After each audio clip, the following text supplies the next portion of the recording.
everybody, this is Alchemist 2 and I'm back again with another movie review.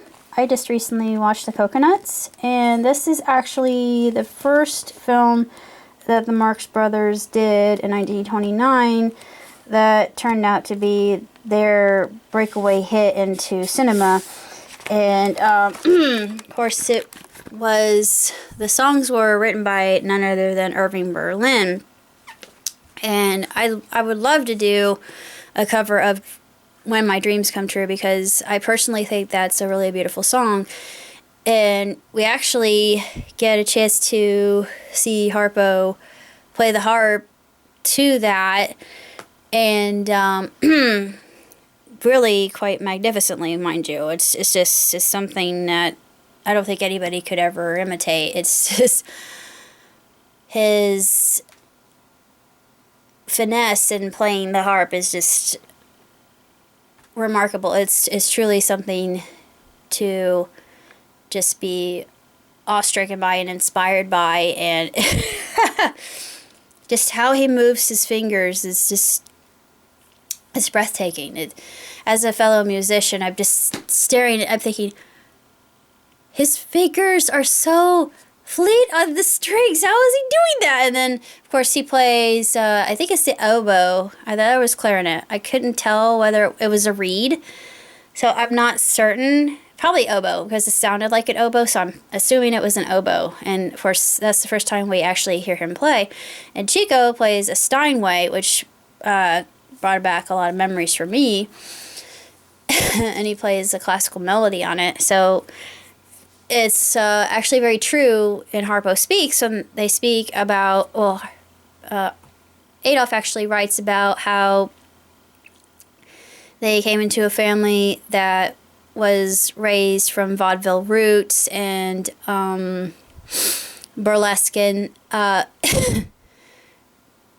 Gummo is always in the background. I've never really understood that. I need some more background on that, but he was kind of off to himself. He was what's known as the forgotten Marx Brother, and you've got Zeppo. Well, Zeppo originally was going to mean Zippo, but it was a misspelling on the playbill, the listing, which led to Zeppo becoming his stage name.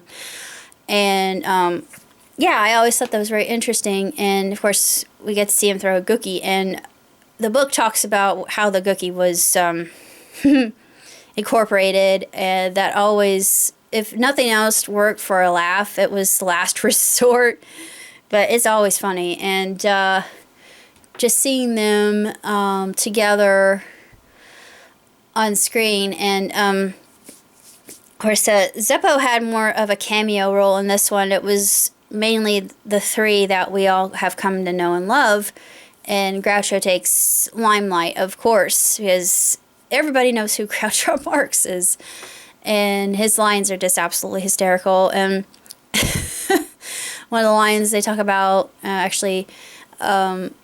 Adolf talks about it in his biography, which I mentioned, but he says, okay, room 301, you need ice. Oh, you want ice water. I'm sorry, I can't do that. Well, chop up an onion, that'll make your eyes water. And just, plays on words like viaduct, and Chico doesn't understand. He's pointing out things on the map, and he's like, why a duck? He's like, I don't know, why a horse? Why not chicken? Why a duck? Oh, man. Wonderful plays on words, and it was just so tremendous seeing them all together. And the Coconuts I absolutely adore. I know some of these lines that I hadn't even seen the film, and When My Dreams Come True was actually very familiar to me, and I thought, why? I've never even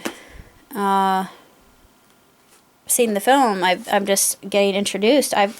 I've seen Marx Brothers skits before. I've never watched the movies. So this is my first time actually watching the films, and it's a delight. It really is. And I absolutely love, I'm falling in love with them for what seems like the first time. And I think after watching all the films and reading both of the books, I'll be able to write Angel of Laughter. So, just to give him a proper film and everything. Yeah, that'll be good. I think it'll be very interesting once I do it, and hopefully I get the nod of approval from the actual Marx family. But as far as the films are concerned, that was their first, like I said, their breakaway hit, and their starring film in cinema. And it actually says, you know, first talking musical, and it was just great. It was absolutely stupendous, and 2 thumbs way up, 5 stars. It doesn't get better than that. It's just so extremely well done, and you can see why the mechanics actually work the way they do, and how manic it was, and how spontaneous it was, and their chemistry, their energy, and how they would banter with one another, and it was believable. I'm sure they did a lot of that at home due to the fact that they were brothers too. It was, you know, about sibling rivalry. But it seemed to me when I read the book that there really wasn't a lot of that. It appeared to me that they got along really well, actually. So maybe that was all just an act that they put on. But yeah, it was very convincing. But that's all I have to say about Coconuts, and I'm looking forward to further films down the road. So until next time, live long, prosper. Ciao, tutti. Beep beep.